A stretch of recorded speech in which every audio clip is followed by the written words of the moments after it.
Welcome back, football fans. Some big news just broke in the football world. Now, nothing is official yet. Free agency, of course, does not begin until March 13th.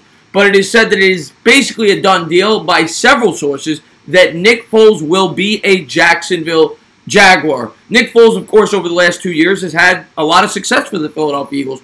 Wentz was the MVP candidate 2 years ago, 13 games into the season before he got hurt. Foles then took over, and he had an unbelievable run. He led them all the way to the Super Bowl, defeating Tom Brady in the big matchup.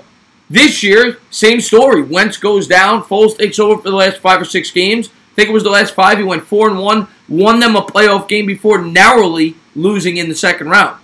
So Foles has proven to be a clutch quarterback, and of course he had success in his early days with the Eagles. Now, a lot of people could say that that had to do with the Chip Kelly offense. It's a fast-paced offense that I think balloons the stats a little bit.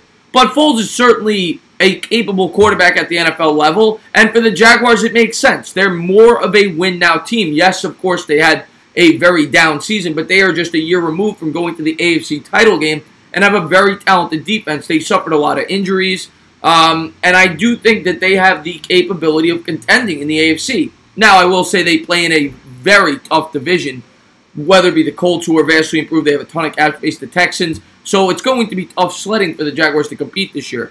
But Foles, it looks like, will be a Jaguar. And for the Giants, in my opinion, this is very good news. Because if you're the Giants and you want a quarterback, this is one less team that could jump you in the draft. And they were the team that would have had to give up the least to jump you. Of course, they're only picking one spot behind the New York Giants. So now you have 3 other teams, I think, who could potentially trade up, and they're all drafting around the same slot. You have the Redskins at 15, you have the Dolphins at 13, you have the Bengals at 11. They're both going to have to give up a lot more than what the Jaguars would have to give up. So if you are a Giants fan who wants a quarterback, regardless of who you want, whether it be Drew Lock, whether it be Dwayne Haskins, or whether it be Kyler Murray, it now puts the Giants in a much better situation to acquire a quarterback.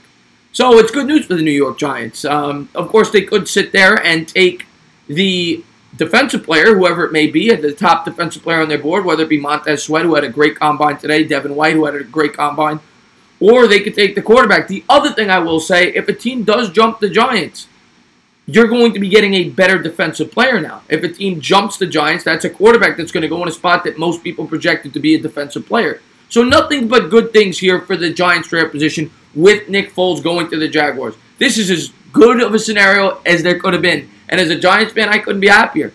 Enjoy Nick Foles. I wanted nothing to do with Nick Foles. Free agent quarterbacks rarely work out. And to be quite honest, the Giants aren't in a position to be a win-now team. Their offensive line is in shambles. They don't have a good pass rush, and their secondary is suspect. Nick Foles is 31 years old. Not very mobile quarterback. I'm very happy the Giants stayed away from Nick Foles. As always, guys, I'd like to get your thoughts on the topic. Let me know. If you liked what you watched, please subscribe. Cheers.